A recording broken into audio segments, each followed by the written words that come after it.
What did you think was a rich person food growing up? For me, it was English muffins. Do you remember those old Thomas English muffin TV commercials that helped with that idea with the butter melting and all the nooks and crannies? I thought they were the fanciest food for only rich people. And now as an adult, they still aren't all that cheap at 75 cents per, but I can make them for a fraction of that. And the most amazing part is how delicious they are with fresh sourdough and no added sugar or soybean oil. They're so easy to make. Don't believe me? Watch this. By the way, I'm MJ, founder of loadedpotato.org and your refrigerator eliminator.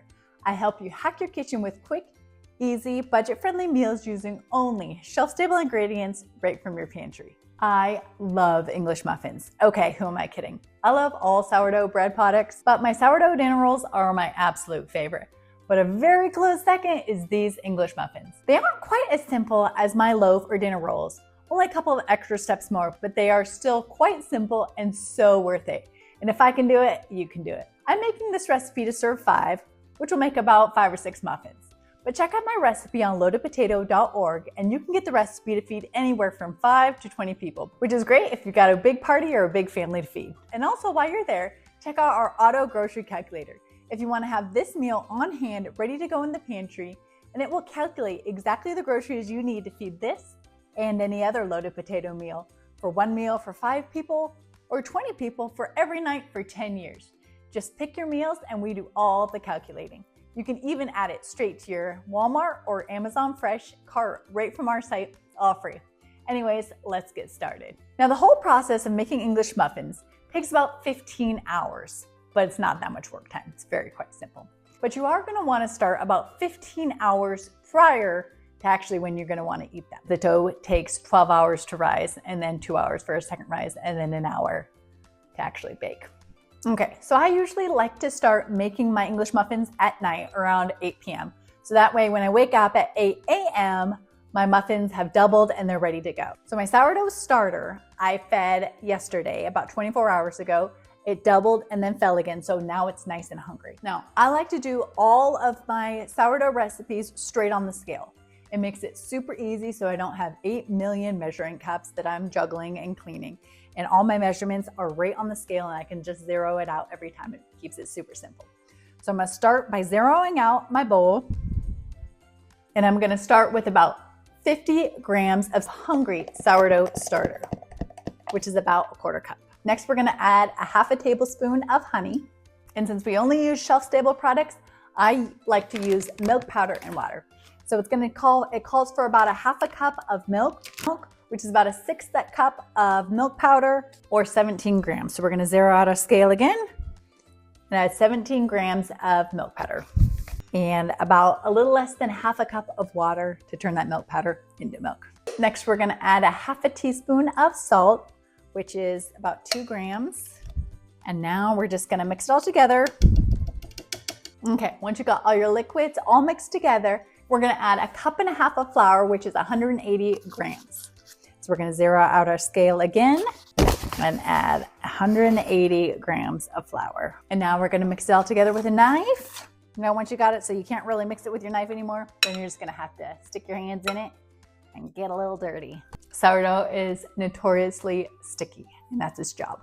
So if it feels a little sticky, don't worry. We can add more flour in the morning when we decide, but you'll be surprised how much it loses its stickiness once it's done its first initial bulk fermentation over the first 12 hours. So once you got it mixed up together and it looks like a nice sticky blob and your hands are all gross, and it's looking something like this, now we're just gonna cover it. I love to use a shower cap. We're just gonna cover it and let it sit in the corner in a decently warm room, probably 70 to 80 degrees for about 12 hours. And in the morning, it should have doubled. As you can see, this is how big it is now. Just to remind you, it's that big. And in the morning, it should have doubled, and then we can work with it from there. So, see you in 12 hours. Good morning. It's been 12 hours and our dough has risen.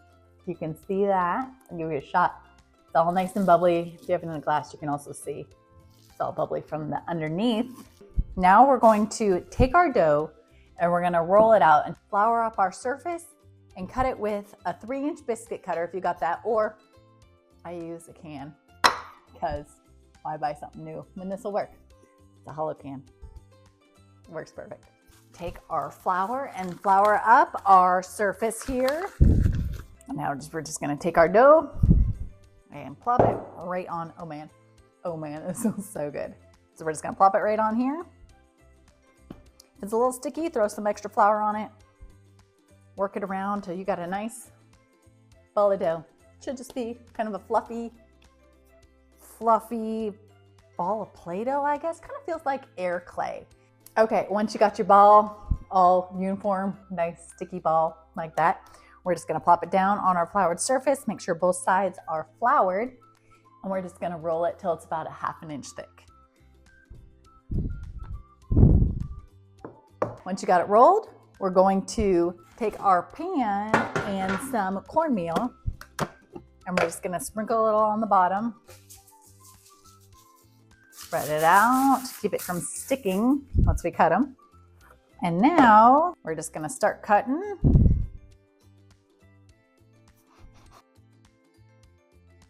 One, so like something like this. Plop it right in the cornmeal. And our 5th one, gonna take your leftovers, turn it into a ball.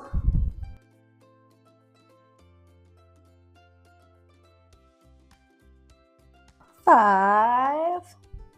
And I think I can get maybe one more out of what's left.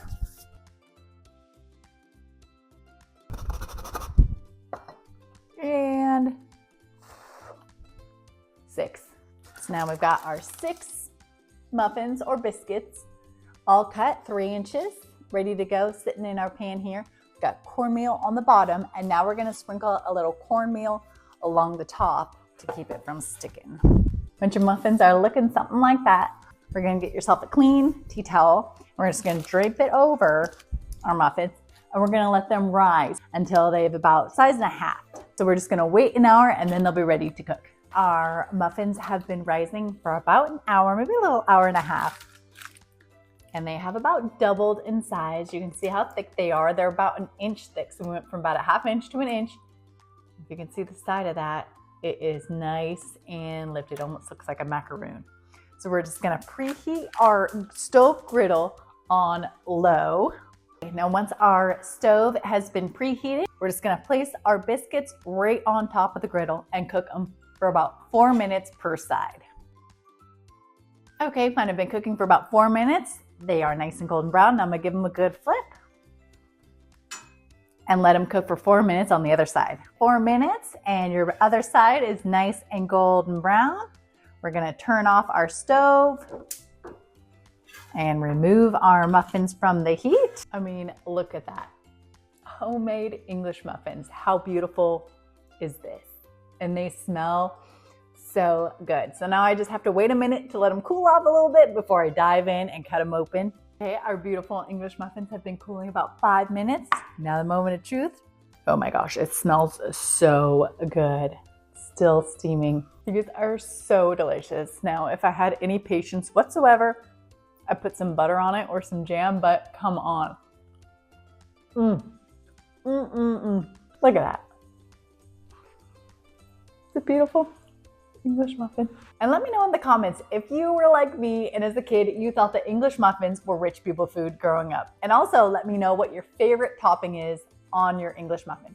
I love plain butter, I love jam, but peanut butter is probably my absolute fave. And be sure to follow me for more amazing recipes using only shelf-stable ingredients, and check out loadedpotato.org to see all of our recipes, meal plans, grocery lists, and recommended products to save you time, money, and reduce your dependence on the refrigerator. Till next time, get ourselves a clean. This is clean. This doesn't look clean. This one's stained.